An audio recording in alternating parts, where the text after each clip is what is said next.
Hey everyone, Dr. Ashley here from Team Feldman Physical Therapy and Performance. As always, thank you so much for tuning into our YouTube channel. Today I wanted to talk a little bit as to why you cannot skip leg day as a soccer player. As I'm spending a lot more time on the pitch with a local football club, I'm learning that a lot of young athletes do not believe that they need to train legs, especially after they've been practicing 7 days a week. And unfortunately, that's a big mistake. Some of the common things I hear, well, I don't necessarily know what to do. I go to the gym and only train my upper body. I think my legs are big enough, so I don't want to get them any stronger. And those are all not great things to be hearing. So make sure that you stay tuned to the end to learn as to why you should be going to the gym and why training legs is important as a footballer. As always, we are so grateful that you're here, but if you haven't already, make sure you hit the button below and subscribe. And also, if you're enjoying our content, make sure you share it with your friends. So let's get started and chat a little bit more as to why you need to be training legs and why you cannot skip leg day as a soccer player. I am a firm believer in strength training for all athletes, but there's one thing as a footballer that you cannot ignore, and that is leg day. Our legs are the power behind our game. They let us kick far, run fast, move well, be coordinated, have all the agility you want. So if we don't take care of them, more than likely you'll end up with an injury, or at least at a higher risk for injury. Some people get lucky, but let's not chance it. The big thing about strength training is it helps improve so many different things. It not only helps improve your muscles' capacity to do what you're asking it to do, but research has actually shown that with a normal strength training program, you can actually improve your change of direction speed. You can improve how fast you're moving. You can improve your power behind your kick. And why would we not incorporate that into our program? The big thing is I think that there's been a lack of education for a really long time.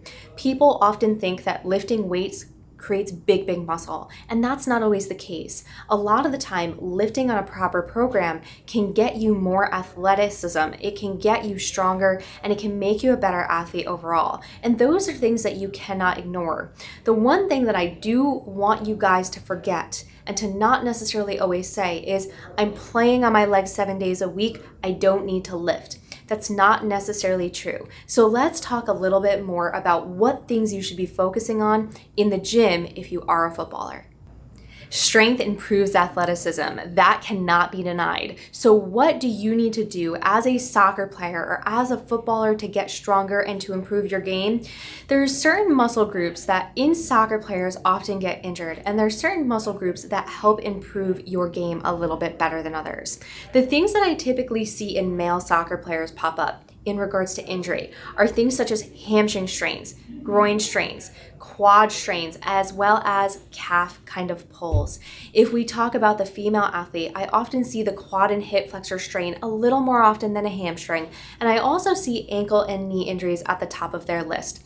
The big thing is, all of these things can be mitigated with a proper strength training program. So where should your focus go? Obviously, those things all lie in your lower leg.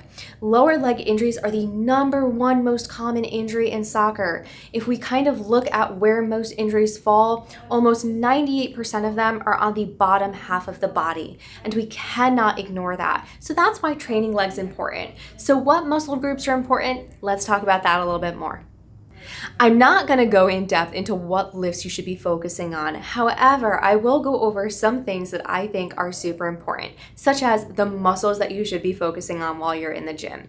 I'm not going to go into programming. I'm not going to go into any of that here, but that is something that I can go into if you guys are curious in the upcoming posts. So where should you really focus your efforts? It shouldn't necessarily be your upper body. As I said, as a footballer, you should not be skipping leg day. So we need to focus on the legs, but what are the most important things?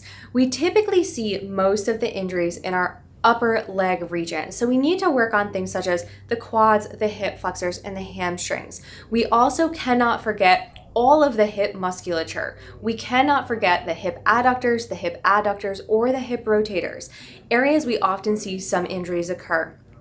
When we go down the chain, we cannot forget the calf muscles. The calf is so important, especially for our sprinting ability. We produce so much force from there, and often we see calf strains or things such as Achilles tendonitis pop up, and that's not what we're looking for. So think about that. You can add some pushing movements, some pulling movements of all of these things. You can add squats, Copenhagen planks, Nordic hamstring curls, some deadlifts, some side planks. All of those things are awesome to add into your routine as a soccer player. Training for soccer doesn't have to get very fancy. It can be your compound movements. If we look at training facilities all over the world, we see athletes doing big compound movements, such as the squat and the deadlift, as well as single leg movements, such as a single leg RDL, or things such as Bulgarian split squats. These are all simple things that you can add in to really start honing in on your performance as a footballer. So don't forget that. I'm going to keep saying it. Don't skip leg day. And to make sure that when you do go lift, it's not on a day that you've had a significantly hard practice, because you want to make sure that you're getting the benefit out of it.